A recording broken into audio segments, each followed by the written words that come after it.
Hey everybody, welcome back to Guns and Gadgets, your source for Second Amendment news. Lots going on. I'm going to try to keep you up to date, like I always do, but it's kind of furious right now. Things are moving really quick. So if you didn't watch yet my video on Congress sprinting towards a red flag law, I'll link that there. It'll be in the description. Watch it, please. If you're a Second Amendment lover, gun owner, you need to be aware of what's going on. This is a follow-up to what happened a couple days ago. So this is where we are as of this morning-ish, and things are changing rapidly, like I said. So I got some notes here on my phone because I'm pulling them from everybody I know. So I'm going to tell them to you, and just hopefully we can keep each other up to date. So it's coming out, I don't know why they have private conversations in D.C. because nothing remains quiet, or private. But it's come out that President Trump has repeatedly told lawmakers and aides in private conversations that he's open to endorsing extensive background checks in the wake of the two mass shootings recently. And you actually saw him just outside of Marine One saying that he is for extensive background checks, and that if the two sides are close, he'll bring them together. So that's where that is. Now, because of this, the NRA actually is stepping up to try to stop whatever is coming down the pike. Wayne LaPierre actually met with Donald Trump on Tuesday, right after that clip of him saying that stuff about background checks by Marine One. He did tell him that this would really anger his support base, and he also argued against the bill's merits. Something else to keep a close ear on here is advisors to Senate Majority Leader Mitch McConnell have come out saying that McConnell will not bring any gun control legislation to the floor unless he has widespread support from Republicans.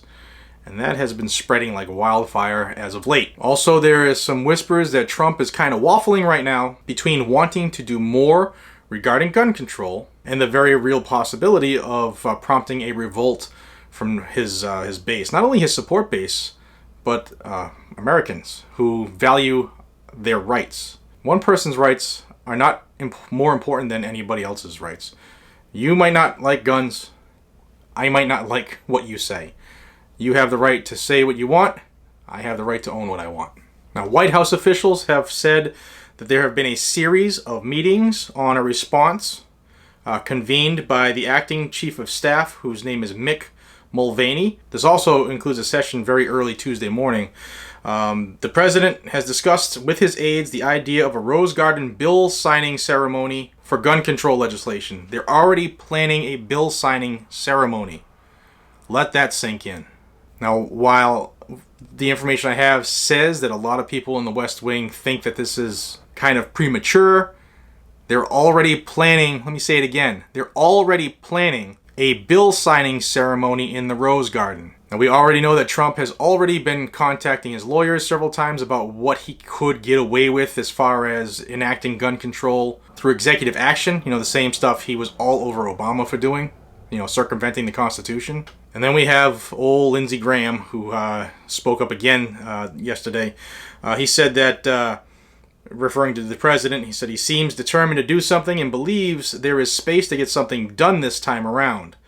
He also said he's spoken to Trump 4 or 5 times since the shootings, and that, quote, the president has a pretty common sense point of view. He's never been a sports or a gun enthusiast, but he is more determined than ever to do something on this watch. Now, one of the authors of the gun control bill that is currently being looked at is Senator Joe Manchin III from West Virginia. He's co-authored the bill with Senator Patrick Toomey from Pennsylvania. And he says that the president called him at 6:30 a.m. Monday morning, and they spoke again Tuesday.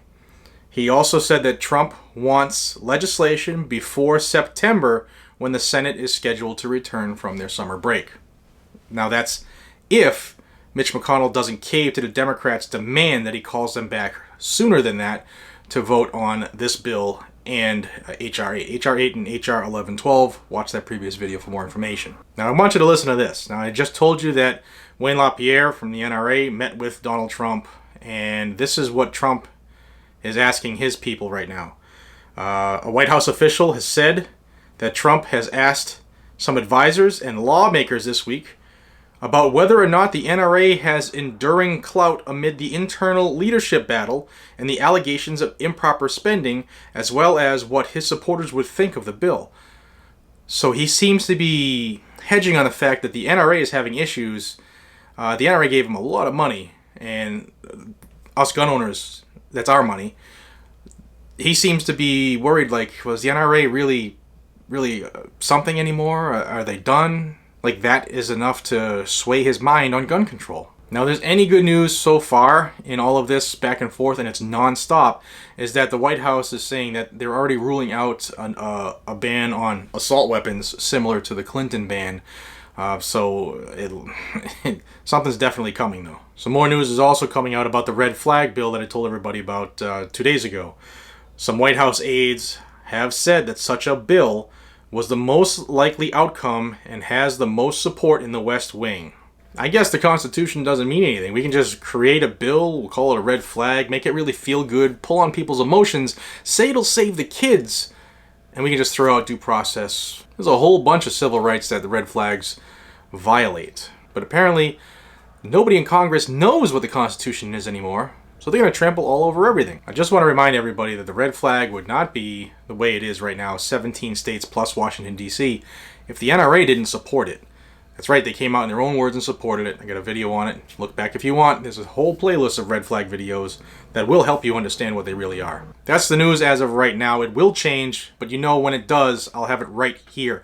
Subscribe to Guns and Gadgets so that you can stay on top of it.